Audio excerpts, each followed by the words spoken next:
សង្គ្រាមសៀមខ្មែររលត់វិរិយមងមុតមិនស្លុតចិនដាដឹងគុណជានិច្ចមិនភ្លេចឡើយណាទាំងលីសង្ខាការពារទឹកដីយើងបានជោគជ័យល្បីពេញសង្កលខ្លួនតូចហ៊ានទល់ជលនឹងដំរីរហស្សនាមទ័ពខ្មែ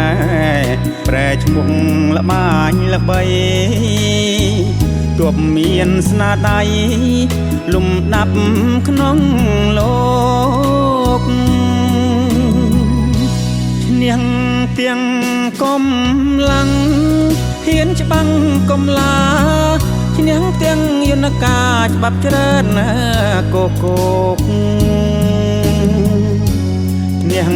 ទាំងការទូតល្បីពីងភពលោកចោសៀមដើរឈ្ងោកជោគជុំដោយឈាមសង្ម័យសម្ដេចតេជោធិបតីយុទ្ធសាស្ត្រវៀងវៃពីងជ័យសង្គ្រាមស្រឡាញ់សន្តិភាពមិនបងហោឈាមតែនេះសង្គ្រាមសៀមនាងបងក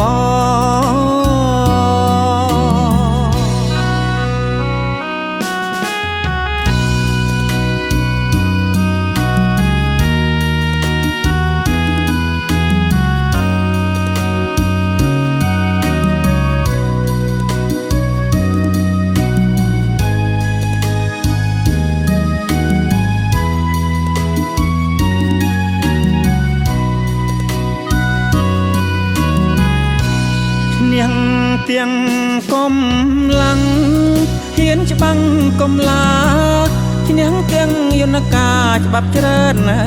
កកកឈ្នះទាំងការទូតល្បីពីងភពលោកចោសៀមដើរឈ្ងោកជោគជុំដោយឈាមសង្ម័យសម្ដេចតេជោធិបតីយុទ្ធសាស្ត្រវៀងវៃពីងជ័យសង្គ្រាមស្រឡាញ់សន្តិភាពមិនបងហោឈាមតែនេះសង្គ្រាមសៀមនាងបងក